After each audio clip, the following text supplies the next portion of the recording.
तो हम पढ़ रहे हैं कक्षा 9 के गणित विषय से चैप्टर नंबर 8 जिसका नाम है चतुर्भुज। तो सबसे पहले हम जानते हैं कि चतुर्भुज होता क्या है। तो देखिए चतुर्भुज की परिभाषा क्या होती है कि ऐसा बहुभुज जिसमें कितनी भुजाएं हो, 4 भुजाएं हो, तभी तो वो चतुर्भुज कहलाया। क्योंकि हमने इससे पहले त्रिभुज पढ़ा था, तो त्रिभुज उसमें कितनी भुजाएं थी, 3 भुजाएं, और इसका नाम क्या है, चतुर्भुज। तो इसमें कितनी भुजाएं हुई, 4 भुजाएं हुई। तो हम देखते हैं इसकी परिभाषा। तो देखिए मैंने बोला ऐसा बहुभुज जिसमें 4 भुजाएं हो, या फिर यूं बोलूं कि 4 सरल रेखाओं से घिरी एक बंद आकृति। तो 4 भुजाओं से घिरी एक बंद आकृति प्राप्त होती है, उसी को हम क्या कहते हैं, चतुर्भुज कहते हैं। देखिए ये 4 भुजाएं हैं, ये फिर से देखिए, ये ए, ये बी, ये सी, ये डी, 4 भुजाएं हुई। एक ये, दूसरी ये, तीसरी ये और चौथी ये। तो इसकी 2 परिभाषा निकल के आ गई कि ऐसा बहुभुज जिसमें 4 भुजाएं हो, परंतु ध्यान रखना ये कैसी आकृति होनी चाहिए, बंद आकृति होनी चाहिए। अभी आप बोलो कि नहीं मैडम इसमें भी 4 भुजाएं हैं, तो ये चतुर्भुज नहीं होगा। कंडीशन है कि 4 सरल रेखाओं से घिरी कौन सी आकृति, बंद आकृति। बंद आकृति ही क्या कहलाएगी, चतुर्भुज कहलाएगी। तो चतुर्भुज की आकृति को देखने पर हमें क्या पता चल रहा है कि इसमें 4 शीर्ष हैं। कौन कौन से, ए, बी, सी और डी। 4 भुजाएं हैं, 1, 2, 3 और 4। ठीक है, और क्या चीज़ है इसके अंदर, 4 कोण है, 1, 2, 3 और 4 कोण है। ठीक, उसके बाद और क्या चीज़ हो सकती है इसके अंदर, तो इसके अंदर हो सकता है विकर्ण। देखिए विकर्ण, और विकर्ण क्या होता है ये समझना।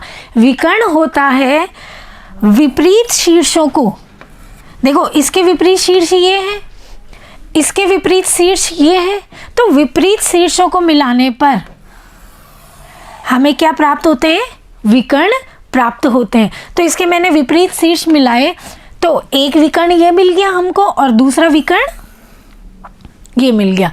तो चतुर्भुज में कितने विकर्ण हो सकते हैं, 2 विकर्ण हो सकते हैं। देखिए चतुर्भुज में मैंने बोला 4 कोण होते हैं, कोण ए, कोण बी, कोण सी और कोण डी। ये मैं चतुर्भुज बना देती हूँ यहाँ पे, ए, बी, सी और डी। तो ए, बी, सी, डी 4 भुजाएं हुई। मैंने बोला ए, बी, बी, सी, डी और डी, ए।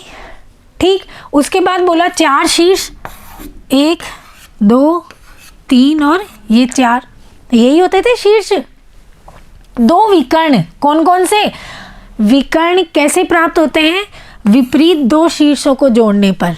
ठीक है, तो विकर्ण विपरीत 2 शीर्ष जोड़ दिए, तो ये क्या कहलाया, हमारे पहला विकर्ण कौन सा कहलाया, AC, और दूसरा विकर्ण कौन सा कहलाया, DB या BD। बात एक ही है। ठीक है, तो चतुर्भुज की परिभाषा तो हमारे पास क्लियर है। उसके बाद देखते हैं चतुर्भुज के कोण योग गुण। चतुर्भुज के कोण योग गुण पढ़ाने से पहले थोड़ा सा पिछले अध्याय में हमने पढ़ा था त्रिभुज का कोण योग गुण पढ़ा था हमने। तो उसमें क्या था कि त्रिभुज के तीनों कोणों का योग कितना होता है, 180 डिग्री। और अभी क्या पढ़ रहे हैं हम, चतुर्भुज के कोण योग गुण, मतलब चतुर्भुज में कितने कोण हुए, 4। तो चारों कोणों का योग कितना होगा, 360। वो कैसे होगा ये समझिए। ये हमारा चतुर्भुज है, ठीक, ये कोण ए, बी, ये सी और ये कोण डी, इनका योग कितना आया, 360। अब मैं फटाफट इसको बता देती हूँ किस प्रकार हम कर सकते हैं। देखिए मैंने यहाँ एक विकर्ण खींच दिया, तो अब यहाँ 2 त्रिभुज बन गए, एक ये और एक ये। अब मैं इनके नाम रख देती हूँ, ये कोण 1, ये 2 और ये 3।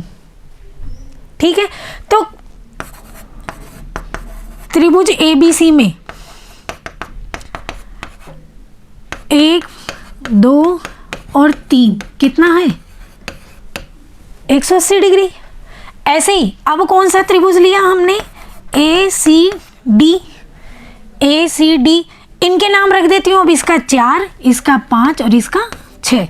तो इसमें क्या हुआ, कोण 4, कोण 5 और कोण 6 कितना हो गया, 180 डिग्री। और ये दोनों त्रिभुज कहाँ बन रहे हैं, हमारे चतुर्भुज में बन रहे हैं। तो ये दोनों त्रिभुज चतुर्भुज में बन रहे हैं, तो इनका योग ही तो निकालना था हमको।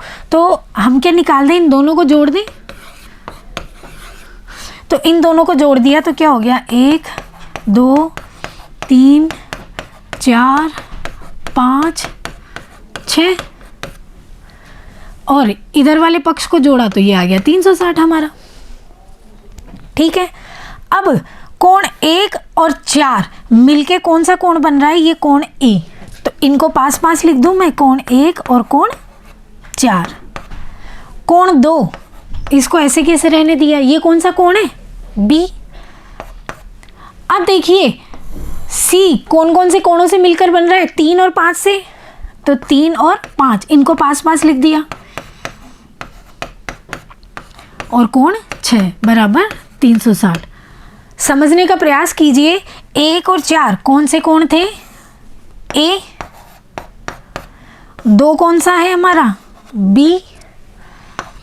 3 और 4 मिलके कौन सा कोण बन रहा है, 3 और 5 मिलके कौन सा कोण बन रहा है, कोण सी। और कोण डी कौन सा है हमारा, ये डी है। ठीक है, और ये 360, यही सिद्ध करा रहा था। तो अब हमको ये बात ध्यान में रखनी है कि चतुर्भुज के चारों कोणों का योग कितना होता है, 360 डिग्री होता है। अब हम आगे इसमें पढ़ेंगे चतुर्भुज के प्रकार। हमारी प्रश्नावली का नाम ही चतुर्भुज है, तो अब हम चतुर्भुज के प्रकारों के बारे में पढ़ेंगे। तो देखिए चतुर्भुज के प्रकार, मैंने हेडिंग डाली चतुर्भुज के प्रकार। ये तो क्लियर था कि चतुर्भुज कैसे होते हैं, 4 भुजाओं से घिरी बंद आकृति होती है।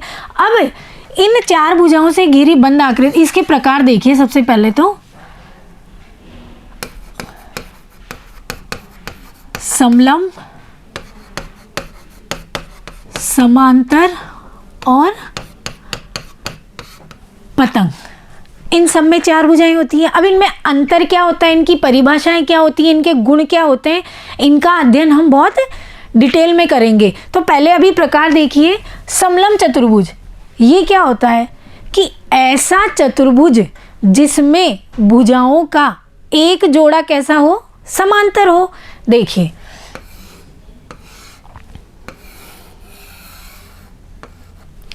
ये ए, ये बी, ये सी और डी। तो देखिए ये भुजा और ये भुजा कैसी है, समांतर है। यदि मैं इन दोनों भुजाओं को आगे तक बढ़ाऊं, इस साइड से भी, इस साइड से भी और इस साइड से भी, इस साइड से भी, तो ये कहीं एक दूसरे को नहीं काटेंगी। और ये क्लियर ध्यान रखना, समलंब चतुर्भुज क्या होता है, इसमें भुजाओं का एक जोड़ा कैसा होता है, समांतर होता है। ठीक, समांतर चतुर्भुज, इसमें भुजाओं के 2 जोड़े, मतलब ये जोड़ा इसके समांतर और ये जोड़ा इसके समांतर, इसका नाम रखा मैंने PQRS। तो PQ समांतर हुआ RS के और QR समांतर हुआ PS के।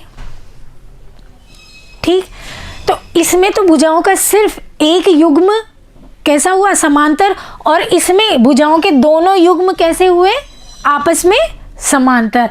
अब पतंग में क्या होता है, पतंग में भुजाएं समांतर नहीं होती। इसमें क्या होता है, पतंग देखी है हमने सबने,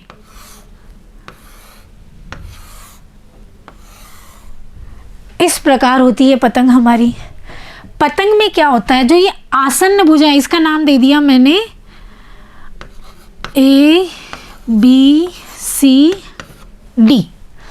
इसमें भुजाओं का कोई जोड़ा समांतर नहीं होता। इसमें क्या होता है, जो आसन्न भुजाएं होती हैं, ये भुजा और ये भुजा, आसन्न भुजाएं क्या हुई कि एक शीर्ष से जब ये दो भुजाएं आपस में निकल रही हैं और इसके पास वाली, जस्ट पास वाली ये भुजा, तो ये आपस में कैसी हुई? आसन्न भुजाएं। तो आसन्न भुजाएं क्या होती हैं? बराबर होती हैं। तो देखो ए बी बराबर हो गई ए डी के और बी सी बराबर हो गई डी सी के। ये था, इनके बारे में डिटेल में बात करेंगे अभी, पर अभी सिर्फ इतना जानना है कि चतुर्भुज में कितने प्रकार हुए? 3, समलंब, समांतर और पतंग। ठीक है। अब समांतर चतुर्भुज में कुछ भाग भी होते हैं या उनके अंग कह लो या फिर समांतर चतुर्भुज के प्रकार कह लो, मतलब हम कुछ भी बोल सकते हैं। वो कौन कौन से होते हैं? इसी के अंदर आता है पहला आयत, दूसरा वर्ग और तीसरा सम चतुर्भुज। कैसे? आयत में क्या होता है कि इसमें भी वही है कि आमने सामने की भुजाएं तो कैसी होती हैं? समांतर होती हैं। और आयत में एक कोण कैसा होता है? 90 डिग्री का। अभी इनकी परिभाषा और इनके गुणों के बारे में हम अभी अध्ययन करेंगे। तो अभी सिर्फ हमको इतना जानना है कि त्रिभुज में चतुर्भुज में 3 प्रकार हुए और समांतर चतुर्भुज के ये भाग हुए। तो हमारे जो इस चैप्टर के अंदर है वो हम समांतर चतुर्भुज, इसके गुण और इसके ये भाग, इन्हीं के बारे में हम अध्ययन करेंगे। तो देखिए, सबसे पहले समांतर चतुर्भुज कहते किसे हैं? जैसे कि मैंने अभी भी बता दिया, ऐसा चतुर्भुज जिसमें दोनों भुजाओं का युग्म कैसे हो? आपस में समांतर हो। सम्मुख भुजाओं का प्रत्येक युग्म कैसा हो? समांतर हो। तो सम्मुख भुजाएं कौन सी हुई? इसके सम्मुख ये है और इसके सम्मुख ये है। तो ये भुजाएं आपस में कैसे ये कैसी हुई? समांतर। तो ये हमारी क्या हुई? परिभाषा। ए बी समांतर सी डी, बी सी समांतर डी ए। ए बी समांतर सी डी, बी सी समांतर डी ए। अब इसके गुणों की बात करते हैं। गुणों के बारे में, तो इसके कौन कौन से गुण होते हैं? ये गुण है, ये परिभाषा नहीं है। तो गुण कौन कौन से होते हैं समांतर चतुर्भुज में? ये तो हमको क्लियर हुआ कि समांतर चतुर्भुज क्या हुआ? जिनकी सम्मुख भुजाओं के जो युग्म है वो कैसे होंगे? समांतर होंगे। अब इसके गुण में जो सम्मुख भुजाएं हैं वो आपस में कैसी होंगी? बराबर होंगी। ये पहला गुण है। मतलब ए बी बराबर डी सी और बी सी बराबर ए डी। पहला गुण क्लियर है। दूसरा गुण होता है कि जो समांतर चतुर्भुज में जो सम्मुख कोण है, कैसे है सम्मुख कोण? देखिए, ये इसके सम्मुख हुआ और ये इसके सम्मुख हुआ। तो ये ए, ये बी, ये सी और ये डी। तो ये दोनों आपस में कैसे हुए? बराबर हुए। ये दोनों आपस में कैसे हुए? बराबर हुए। ठीक है। तो हम लिख सकते हैं कोण ए बराबर कोण सी और कोण बी बराबर कोण डी। ठीक है, 2 गुण मिल गए। अब तीसरा गुण, हमने ये पढ़ा था कि चतुर्भुज में 2 विकर्ण भी होते हैं, तो अब समांतर चतुर्भुज में भी 2 ही विकर्ण होंगे। तो तीसरा गुण ये हुआ कि जो ये विकर्ण है समांतर चतुर्भुज के, वो आपस में एक दूसरे को सम में द्विभाजित करते हैं। मतलब ये एक दूसरे को बराबर भागों में काटते हैं। ये देखिए, इसके विकर्ण है।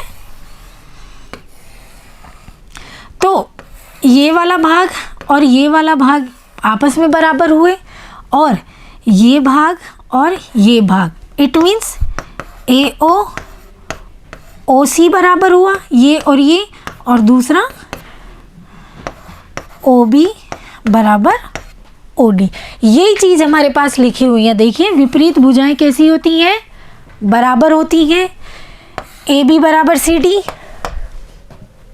और बी सी बराबर डी ए। ठीक। विपरीत कोण बराबर होते हैं। तो कोण ए किसके बराबर हुआ? कोण सी के। यही चीज़ लिखी हुई है। और कोण बी किसके बराबर हुआ? कोण बी के। विकर्ण एक दूसरे को समद्विभाजित करते हैं, ये मैंने बोला। इसका मतलब AO बराबर OC, AO बराबर OC और OB बराबर OD, ये मैंने लिखा ही था, ये C था। ठीक, तो अब समांतर चतुर्भुज के 3 गुण हमको प्राप्त हो गए हैं। अब हम इसका कंपेयर करते हैं जो इसके भाग हैं आयत, वर्ग और समचतुर्भुज से। तो देखिए, यदि इस समांतर चतुर्भुज का एक कोण 90 डिग्री का हो तो वो क्या कहलाएगा, हमारा आयत कहलाएगा। वो इसकी परिभाषा मैंने बताई है, अब इसको समझते भी हैं हम कि आयत क्या होगा। यदि एक समांतर चतुर्भुज जिसमें एक कोण कैसा हो, 90 डिग्री का हो। तो अब ध्यान से देखिए, ये समांतर चतुर्भुज है। अगर मान लो इसका एक कोण 90 डिग्री का हो गया तो इसके सामने वाला भी 90 का हो गया। फिर इसका ये कोण भी 90 का होगा और ये कोण भी 90 का होगा। ये हम बाद में बताएंगे, पहले अभी इसके गुण देखिए। तो ये चीज़ क्लियर हुई परिभाषा। तो आयत में क्या गुण होंगे वो देखिए। जो समांतर चतुर्भुज के जो गुण थे, कौन कौन से गुण थे, आमने सामने की भुजाएं बराबर, तो आमने सामने की भुजाएं बराबर, ये इनका नाम दे दो PQRS।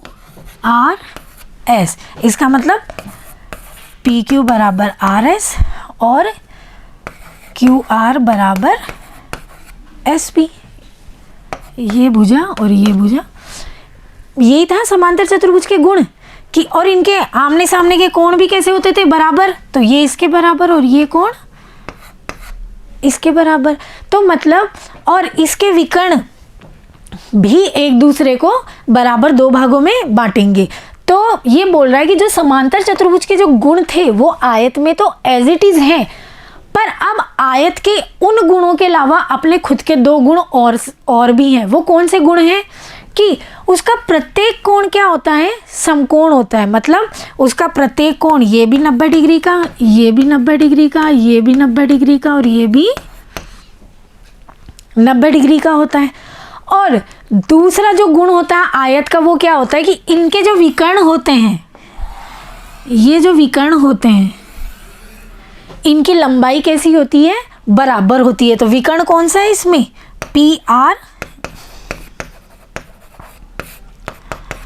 और दूसरा विकर्ण हुआ QS। तो इन दोनों की लंबाई कैसी होती है, बराबर होती है। ठीक, अब वर्ग के बारे में देखते हैं। तो वर्ग में क्या होता है कि एक आयत जिसकी सभी भुजाएं बराबर हो, या समांतर चतुर्भुज भी ले लो, कुछ भी बोल सकते हैं, तो जिसकी सभी भुजाएं समान हो वो कैसा हो गया, वर्ग हो गया। अब वर्ग के क्या गुण हैं, ये इनके गुण हैं।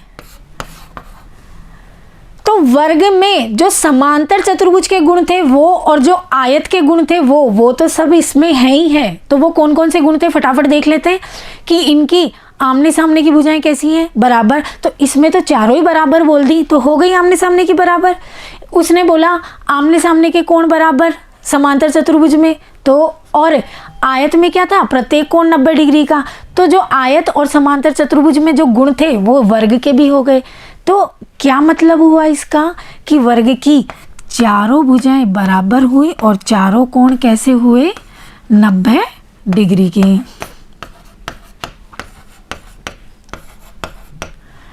ठीक, इसके विकर्ण भी कैसे होंगे, बराबर लंबाई के होंगे। क्यों होंगे, क्योंकि ये आयत में इसके गुण थे ये, और आयत के सारे गुण इसमें हैं, तो इसके विकर्ण भी बराबर हुए।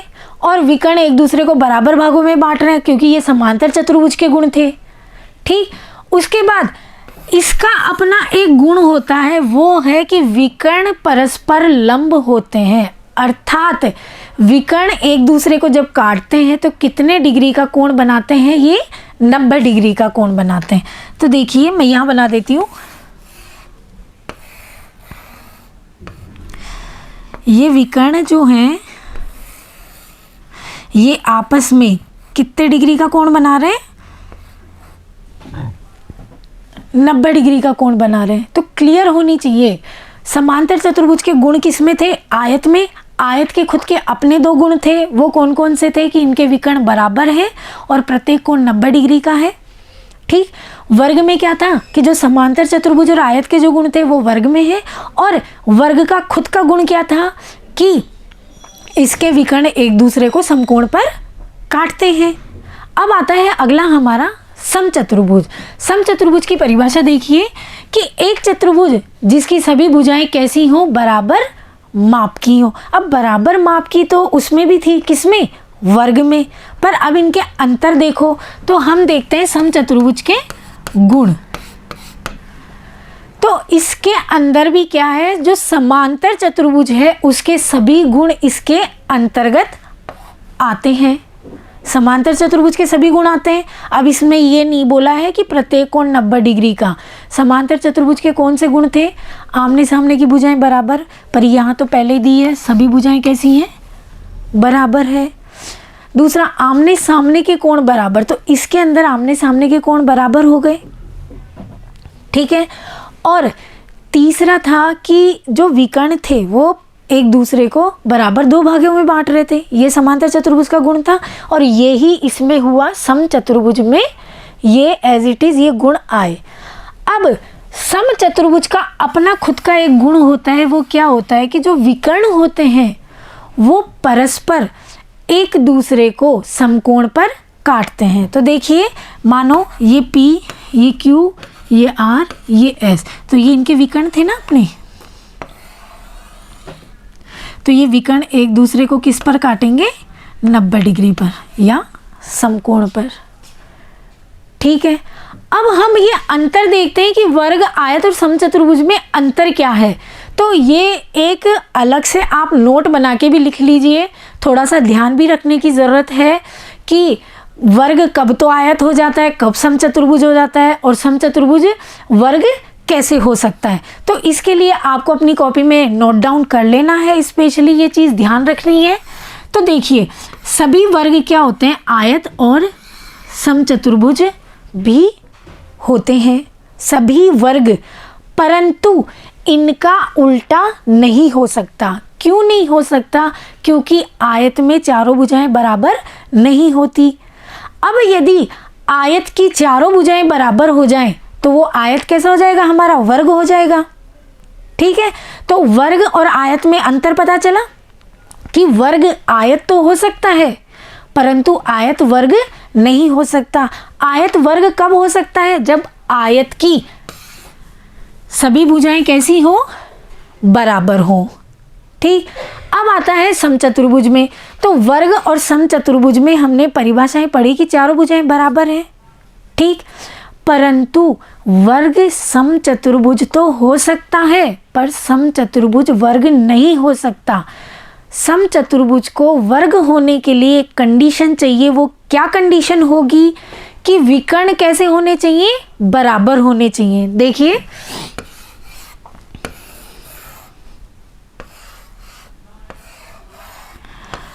दोनों की, मानो ये वर्ग था हमारा और ये समचतुर्भुज था, चारों भुजाएं बराबर, चारों भुजाएं बराबर, विकर्ण परस्पर समकोण पर काटते हैं, इसके भी काटते थे तो इसके भी काटते हैं, समचतुर्भुज के भी। परंतु वर्ग की परिभाषा में हमने पढ़ा था कि इसके अंदर आयत के सभी गुण होते हैं और आयत में विकर्ण बराबर थे, तो इसके विकर्ण, ये विकर्ण मानो ये A B C D, तो इसमें AC बराबर है BD, विकर्ण बराबर थे, परंतु समचतुर्भुज में विकर्ण बराबर नहीं थे। तो समचतुर्भुज को वर्ग होने के लिए क्या होना चाहिए, इसके विकर्ण कैसे होने चाहिए, बराबर होने चाहिए। तो हम कह सकते हैं कि वर्ग भी समचतुर्भुज तो हो सकता है परंतु समचतुर्भुज को वर्ग होने के लिए क्या चाहिए, विकर्ण बराबर होने चाहिए, जब ही समचतुर्भुज वर्ग हो सकता है। ठीक है, तो ये अंतर क्लियर होना चाहिए। हमारी जो प्रश्नावली है पूरी समांतर चतुर्भुज पर ही आधारित है। उसके बाद देखते हैं अपन, मैंने बोला था समलंब चतुर्भुज, तो समलंब चतुर्भुज की परिभाषा में मैंने बोला था ऐसा चतुर्भुज जिसमें सम्मुख भुजाओं का एक युग्म कैसा हो, समांतर हो। ठीक है, तो देखिए ए बी सी डी, ये कैसा हुआ हमारा एक चतुर्भुज है। इसमें भुजाओं का ये युग्म कैसा है, समांतर है, तो ये कैसा हुआ, समलंब चतुर्भुज। तो ये तो हो गई इसकी परिभाषा। हम लिख सकते हैं ए बी समांतर सी डी। तो अब यहाँ से क्या कंडीशन आई कि समांतर चतुर्भुज तो समलंब चतुर्भुज हो सकता है। क्यों? क्योंकि समांतर चतुर्भुज में तो जो आमने सामने की भुजाएं थी वो आपस में कैसी थी, समांतर थी, ठीक। और समलंब में सिर्फ सम्मुख भुजाओं का एक ही युग्म कैसा है, बराबर है, एक ही युग्म। तो देखो जब ये एक ही युग्म बराबर है तो समांतर चतुर्भुज समलंब तो हो सकता है, परंतु समलंब चतुर्भुज समांतर नहीं हो सकता। दोनों में अंतर पता चला। इसमें दोनों भुजाएं जो आमने सामने की होती हैं वो समांतर होती हैं, जबकि इसमें सिर्फ एक युग्म आमने सामने भुजाओं का क्या होता है, समांतर होता है, दोनों नहीं होता, ठीक। उसके बाद आता है हमारा पतंग। पतंग में क्या है कि मैंने बोला पतंग हमने सबने खूब देखी है, पतंग में कोई भुजाओं का युग्म नहीं है, समांतर, ठीक है। तो पतंग में क्या होता है, जो आसन्न भुजाएं होती हैं, जो पास पास वाली जो भुजाएं होती हैं वो कैसी होती हैं, बराबर होती हैं। तो देखिए ये भुजा और ये भुजा आपस में कैसी हुई, बराबर। ये भुजा और ये भुजा आपस में कैसी हुई, बराबर। ए बी बराबर ए डी और बी सी बराबर डी सी। इसके जो गुण होते हैं वो क्या होते हैं कि विकर्ण एक दूसरे पर लंब होते हैं, अर्थात समकोण पर काटते हैं, अर्थात 90 डिग्री का कोण बनाते हैं। दूसरा है कि एक दूसरे को बराबर दो भागों में भी बांटते हैं, ठीक। इसके दो गुण हैं। अच्छा, पतंग समांतर चतुर्भुज नहीं हो सकता, ये हमेशा ध्यान रखना, क्योंकि समांतर चतुर्भुज में क्या होता है, आमने सामने की जो भुजाएं हैं उनके जो जोड़े हैं वो कैसे होने चाहिए, समांतर, जबकि इसमें कैसे दिए हुए, समांतर नहीं है। इसमें तो आसन्न भुजाएं कैसी दी हुई हैं, बराबर दी हुई हैं। तो पतंग समांतर चतुर्भुज नहीं हो सकती। इसके बारे में हम ज़्यादा डिटेल में नहीं जाएंगे क्योंकि हमारी प्रश्नावली सिर्फ और सिर्फ समांतर चतुर्भुज पर आधारित है, ठीक है। उसके बाद देखते हैं हम अपनी प्रमेय नंबर 1। अब जो हम ये प्रमेय पढ़ने वाले हैं, इन प्रमेय में हम क्या सिद्ध करेंगे, जो समांतर चतुर्भुज के गुण हमने पढ़े। भाई समांतर चतुर्भुज की परिभाषा क्या थी कि ऐसा चतुर्भुज जिसकी सम्मुख भुजाओं के युग्म कैसे हो, समांतर हो, ये तो थी परिभाषा। और उसके गुण क्या थे कि आमने सामने की भुजाएं या विपरीत भुजाएं कैसी हो, बराबर हो, और विपरीत कोण मतलब सम्मुख बने इस प्रकार, ये कोण ये कोण ये कोण और ये कोण, ये कैसे हो, बराबर हो, और विकर्ण एक दूसरे को बराबर दो भागों में बांटता हो। तो जो ये गुण थे उन्हीं को हम प्रमेय के माध्यम से सिद्ध करेंगे। तो अब देखिए हमारी प्रमेय 8.1, इसमें दिया है यदि किसी समांतर चतुर्भुज का एक विकर्ण उसे दो सर्वांगसम त्रिभुजों में विभाजित करता है। समझना इसको। इसने कहा किसी समांतर चतुर्भुज का, तो मैंने क्या बना लिया, ये लीजिए समांतर चतुर्भुज बना लिया, इसका नाम रख दिया ए बी सी डी। तो क्या दिया हो गया हमारे पास, ए बी समांतर सी डी, दूसरा बी सी समांतर ए डी, ए बी समांतर सी डी और बी सी समांतर ए डी।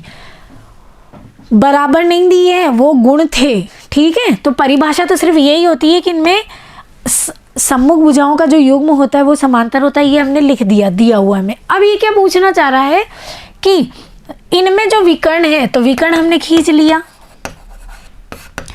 ये विकर्ण मैंने खींच लिया AC,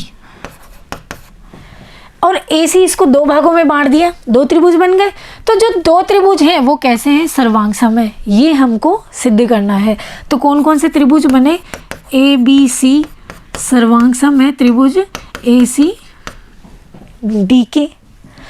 अब ये जो चीज़ें गिवन है हमारे पास, इन्हीं के आधार पर हम इन दोनों त्रिभुजों को सर्वांग सम सिद्ध करेंगे। तो अब देखते हैं कैसे सिद्ध करेंगे। देखिए, ये भुजा और ये भुजा समांतर है, ये तिर्यक रेखा हो गई इनकी। तो ये कोण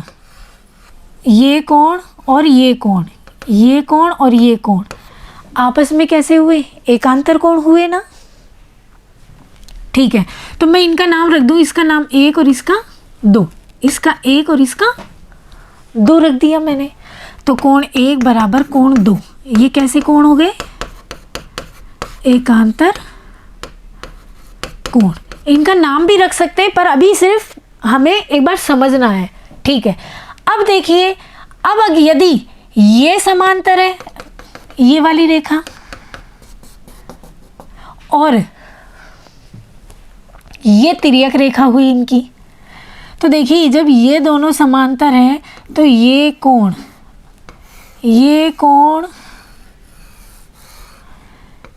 ये वाला कोण और ये वाला कोण, ये भी तो आपस में बराबर होंगे।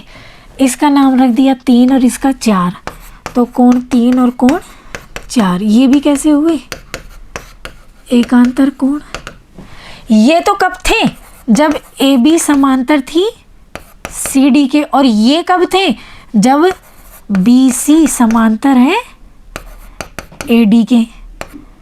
ठीक है, दो कोण आ गए। अब जब ये कोण इसके बराबर, ये कोण इसके बराबर, तो ये भुजा दोनों में उभयनिष्ठ है, तो AC बराबर AC, उभयनिष्ठ भुजा। ठीक, तो अब इनका लिखने का क्रम क्या होगा, कोण 1 बराबर कोण 2, AC बराबर AC, और कोण 3 बराबर कोण 4। रीजन लिख दोगे, एकांतर कोण, उभयनिष्ठ भुजा,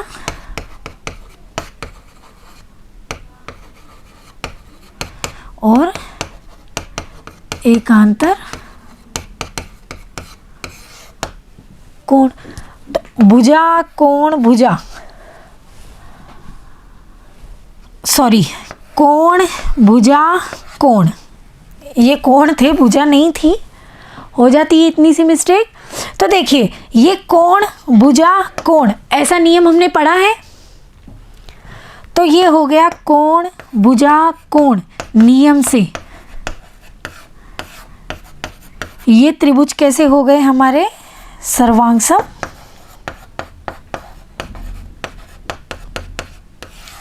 ये पूछा था।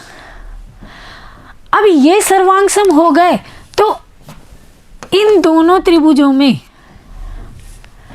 अन्य संगत भाग भी कैसे होंगे, बराबर होंगे। और वो कौन कौन से बच रहे हैं, देखिए, ये कोण और ये कोण बराबर हो गए, तो हमारा वो गुण आ गया ना कि समांतर चतुर्भुज में जो विपरीत बने सम्मुख कोण होते हैं वो कैसे होते हैं, बराबर होते हैं। तो हम कह सकते हैं कोण B बराबर कोण D। तो हमारी एक और प्रमेय सिद्ध हो जाती है। आगे ऐसी प्रमेय आएगी तो उसको यहीं से हल करना शुरू करना है, और दो त्रिभुज लेते हुए सर्वांग सम सिद्ध करते हुए हम ये बोल सकते हैं कि समांतर चतुर्भुज में सम्मुख कोणों का युग्म जो होता है, विपरीत बने सम्मुख कोणों का जो युग्म होता है वो कैसा होता है, बराबर होता है। यदि ये विकर्ण ये ना होके इस तरीके से होता तो ये कोण बराबर हो जाते आपस में, तो हम लिख सकते थे। अच्छा, अगला गुण क्या था, अगला गुण था कि देखिए इस त्रिभुज में दोनों सर्वांग सम हो गए, तो ये भुजा इसके बराबर हो गई और ये वाली भुजा इसके बराबर हो गई, तो यही तो अगला गुण था।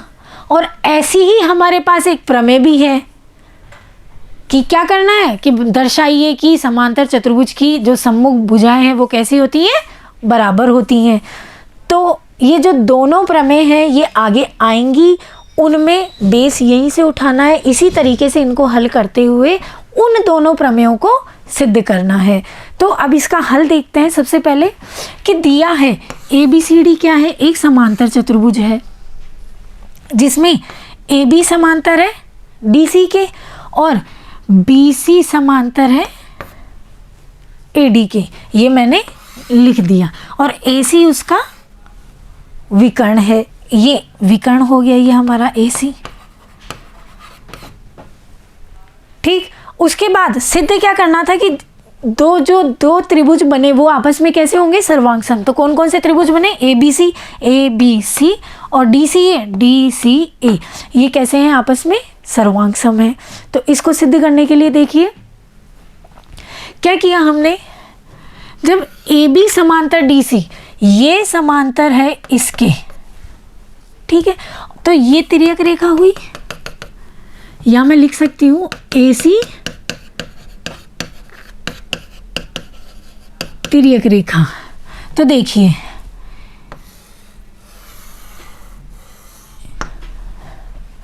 BAC और DCA ये आपस में एकांतर कोण हो गए हमारे, ये लिखा है मैंने, ये आपस में कैसे हो गए, एकांतर कोण।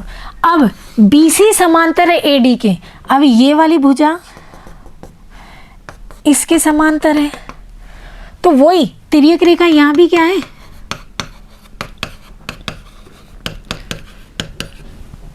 AC तिर्यक रेखा है ये। तो अब क्या हुआ, ये समांतर रेखा है तो ये कोण, ध्यान देना मैं वैसे बना देती हूँ, ये कोण, ये वाला कौन कौन से कोण हुए, BCA, ये वाला कोण किसके बराबर हुआ, DAC के। देखिए अलग से बना देती हूँ, ये B, ये C, ये A, ये D। तो देखिए ये कोण अब पता चल गया हमारा कैसे लिखा, BCA और DAC। ठीक, उपपत्ति में हमने लिखा त्रिभुज, दो त्रिभुज ले लिए, कौन कौन से, ABC और DCA। उसमें BCA बराबर DAC कैसे है, एकांतर कोण। AC बराबर AC कैसी भुजा है, उभयनिष्ठ, ये भुजा उभयनिष्ठ है ना। और वैसे भी देखें कोण भुजा कोण का नियम ही आ रहा है। अगला कोण BAC बराबर DCA, BAC बराबर DCA, ये भी एकांतर कोण। तो कोण भुजा कोण, ये नियम हमने पढ़ा है त्रिभुजों की सर्वांग समता में। तो तीन चीजें जब बराबर हो गई तो दिए हुए त्रिभुज कैसे हो गए हमारे पास, सर्वांग सम हो गए। और जब त्रिभुज सर्वांग सम हो गए तो इनके अन्य संगत भाग भी कैसे हुए, बराबर हुए।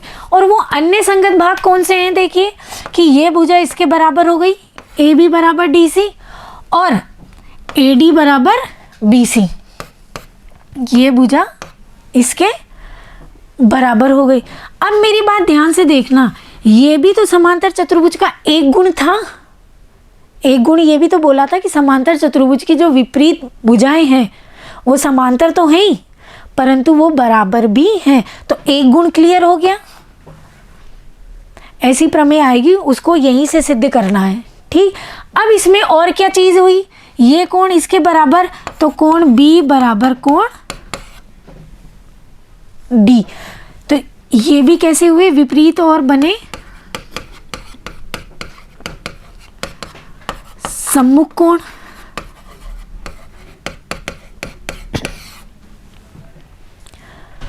ठीक, ये दूसरा गुण था। तो अब हमारे पास दो गुण यहां से क्लियर हो गए और इन्हीं गुणों पर आधारित अभी प्रमेय और आएगी, उसको तुमको इसी प्रकार से सिद्ध करना है। तो देखिए अगली प्रमेय कि एक समांतर चतुर्भुज में सम्मुख भुजाएं बराबर होती हैं।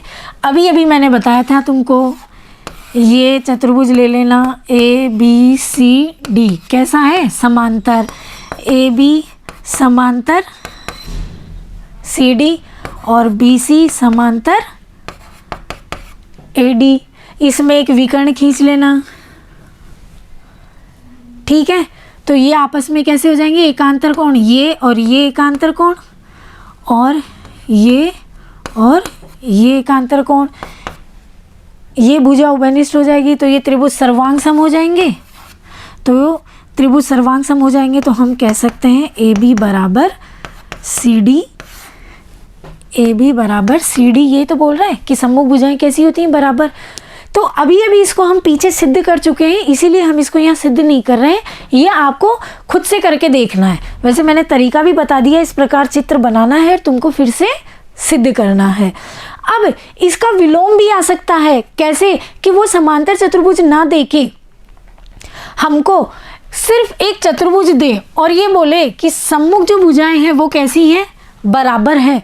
तो क्या वह समांतर चतुर्भुज है? समांतर चतुर्भुज है तो हमको बोलना है हाँ है।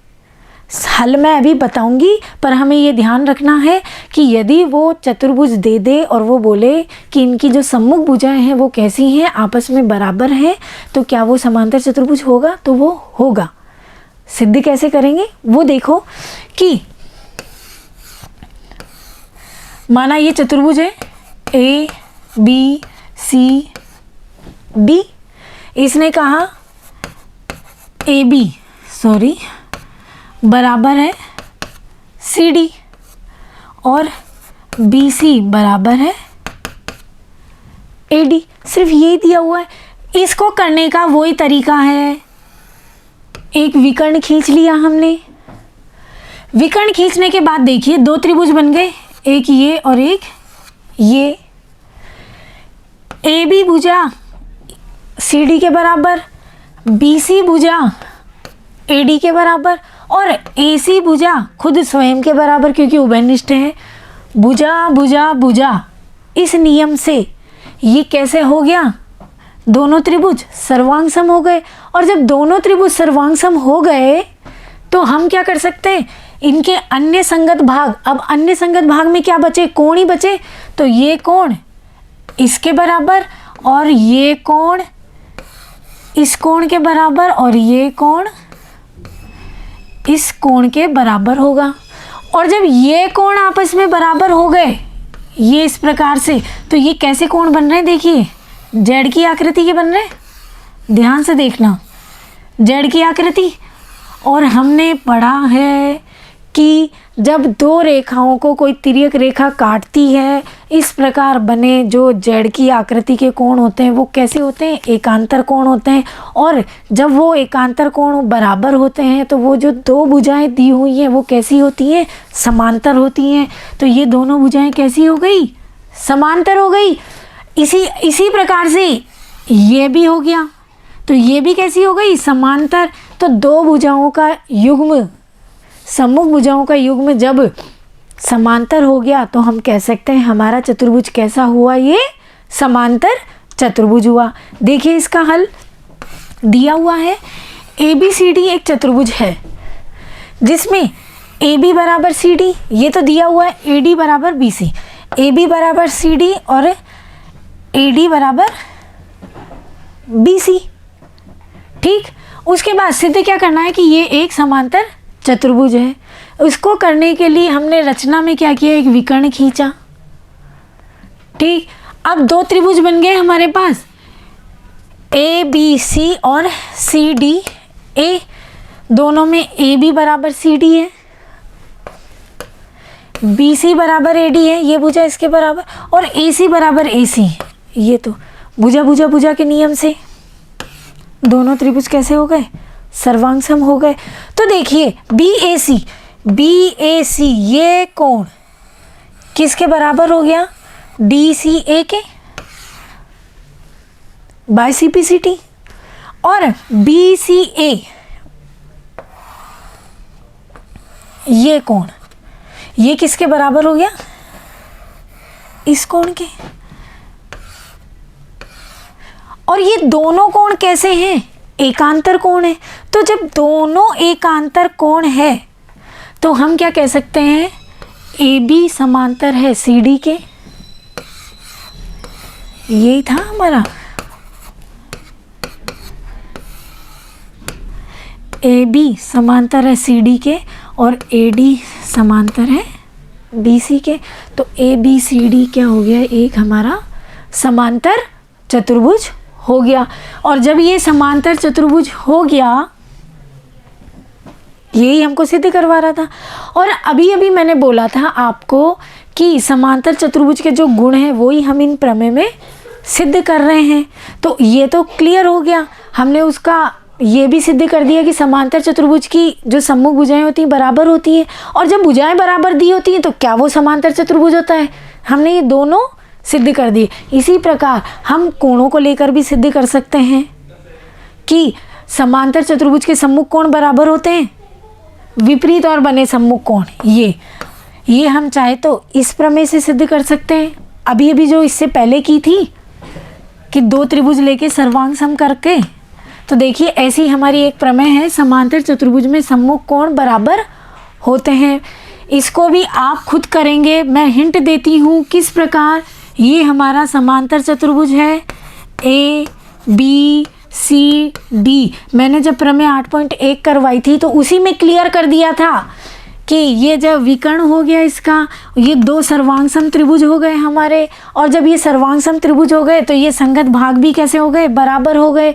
और ये जब बराबर हो गए थे तो सम्मुख कोण आपस में कैसे हो गए, बराबर हो गए। तो हम ये प्रमेय सिद्ध कर सकते हैं इससे। उसी प्रकार अगर ये विकर्ण यूं लिया होता ए बी सी डी, तो अब त्रिभुज हम ये और ये वाला लेते, तो उसी प्रकार ये कोण और ये कोण आपस में बराबर हो जाते। क्यों हो जाते, क्योंकि दो त्रिभुज होते, ये आपस में कैसे होते, एकांतर कोण, और ये भुजा उभयनिष्ठ होती, दोनों त्रिभुज सर्वांग सम होते, अन्य संगत भाग भी क्या होते, बराबर होते। ये हल इसलिए नहीं किया जा रहा क्योंकि प्रमेय 8.1 में तरीके से मैं बता चुकी हूँ अभी अभी, और इनको अब आप अपनी कॉपी में अपने तरीके से लिखने का प्रयास करेंगे। अगली प्रमेय देखते हैं हम कि यदि एक चतुर्भुज में सम्मुख कोणों का प्रत्येक युग्म बराबर हो, बात वही है,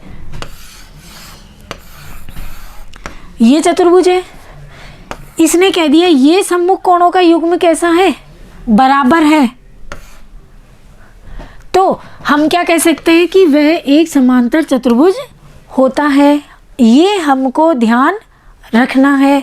दिया हुआ हो, मान लो ये पी क्यू आर एस है, इसने दे दिया कोण पी बराबर कोण आर और कोण क्यू बराबर कोण एस, सम्मुख कोणों के युग्म बराबर है, तो हम कह सकते हैं कि पी क्यू आर एस एक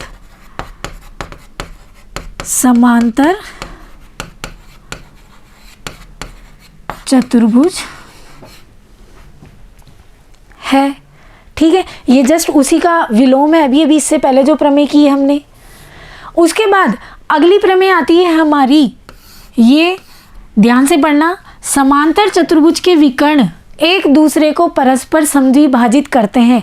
तो तीसरा गुण यही तो था हमारा कि समांतर चतुर्भुज के विकर्ण एक दूसरे को समद्विभाजित करते हैं, मतलब बराबर दो भागों में बांटते हैं। वो कैसे हल करेंगे इसको देखिए।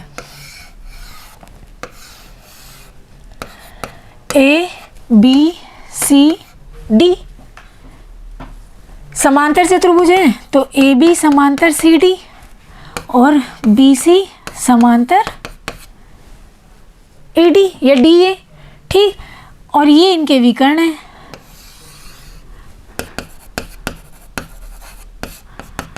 विकर्ण कौन कौन से हुए, ए सी और बी डी। ये किस पर काट रहे हैं, बिंदु ओ पर। सिद्ध क्या करना है अपन को, सिद्ध करना है ओ ए बराबर ओ बी और ओ सी बराबर ओ डी। ये इसके बराबर और ये भाग इसके बराबर, दो बराबर भाग हो गए ना, तो ये सिद्ध करना है। इसके लिए हम क्या करते हैं, दो त्रिभुज ले लेते हैं, कोई से भी ले लेते हैं, या तो ये ले लेते हैं, तो ए ओ बी और लिया मैंने डी ओ सी में, दो त्रिभुज ले लिए। तो अब दोनों त्रिभुज में एक चीज देखिए, ये दोनों आपस में समांतर हैं क्योंकि समांतर चतुर्भुज है। ये एकांतर कोण हो गए, तो मैं ये लिख दूं कोण एक बराबर कोण दो,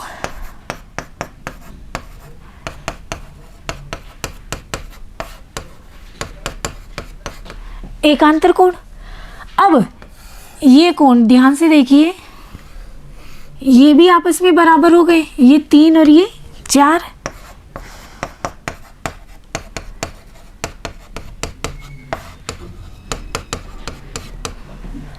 और अभी अभी इससे पहले हम प्रमेय में सिद्ध कर चुके हैं कि समांतर चतुर्भुज में जब दो त्रिभुज लिए थे तो ये आमने सामने की जो भुजाएं थी बराबर थी। तो ए बी बराबर किसके हो गई, सी डी के। अभी सिद्ध कर चुके हैं हम, जब भी तो हमने ये प्रमेय बाद में ली है। अगर हम यही पहले ले लेते तो कैसे सिद्ध करते। तो हम सिद्ध कर चुके हैं कि समांतर चतुर्भुज में ये आमने सामने की भुजाएं क्या होती हैं, बराबर होती है। तो मैंने लिख दिया। तो अब देखिए कोण भुजा कोण, कोण भुजा कोण, ये इस नियम से ये त्रिभुज कैसा हो गया हमारा, सॉरी ये त्रिभुज कैसे हो गए, सर्वांग हो गए। और जब ये त्रिभुज सर्वांग हो गए तो ए ओ बराबर ये भुजा इसके बराबर हो गई ओ सी के, और ओ बी बराबर ओ डी लिख सकते हैं। और यही चीज़ हमको सिद्ध करवा रहा था। देखिए फटाफट हल इसका। ए बी सी डी एक समांतर चतुर्भुज है, तो ये ए बी समांतर सी डी के, बी सी समांतर डी ए के, और ए सी और बी डी कैसे हैं, दो विकर्ण हैं हमारे पास। उसके बाद सिद्ध क्या करना था, ए ओ बराबर ओ सी और ओ बी बराबर ओ डी। उपपत्ति में मैंने ये दो त्रिभुज लिए, ए ओ बी और सी ओ डी में। तो देखिए इसमें कोण बी ए ओ कौन सा है, ध्यान से देखना, बी ए ओ ये वाला, ये किसके बराबर हुआ, इसके। तो इसका नाम क्या हुआ, डी सी ओ, ये और ये बराबर हुए। ए बी बराबर सी डी, ये भुजा हम सिद्ध कर चुके थे पहले। उसके बाद कोण ए बी ओ, ये कोण इसके बराबर ए बी ओ और सी डी ओ, ये भी कैसे हुए, एकांतर कोण। तो कोण भुजा कोण के नियम से दोनों त्रिभुज कैसे हो गए हमारे, सर्वांग सम हो गए। और जब दोनों त्रिभुज सर्वांग सम हो गए हमारे, तो त्रिभुज की अन्य संगत भाग, तो ये त्रिभुज की भुजाएं थी हमारी, तो ये भी कैसी हो गई, बराबर हो गई। तो हम क्या कह सकते हैं कि जो बिंदु ओ था वो दोनों विकर्ण, कौन से विकर्ण थे, ए सी और बी डी, इनका क्या हुआ, मध्य बिंदु हुआ। अब इसका विलोम देखिए कि यदि एक चतुर्भुज के विकर्ण एक दूसरे को समद्विभाजित करे तो वह एक समांतर चतुर्भुज होता है। ठीक है, तो देखिए अब इसने क्या दे दिया हमारे पास, A B C D O, इसने क्या दिया कि एक चतुर्भुज दिया हुआ है और विकर्ण बराबर भागों में काट रहे हैं। इसका मतलब ए ओ बराबर ओ सी, ये भुजा इसके बराबर और ये भुजा इसके बराबर। ये तो बिल्कुल सिंपल है, कैसे। और दो त्रिभुज ले लूं, एक और एक ये दो, ठीक। तो देखिए भुजा कोण, ये कैसे कोण हुए, शीर्षाभिमुख कोण हुए ना, भुजा कोण भुजा, भुजा कोण भुजा का नियम पढ़ा है हमने। तो ये क्या हो जाएगा, त्रिभुज मैंने लिया ए ओ बी और सी ओ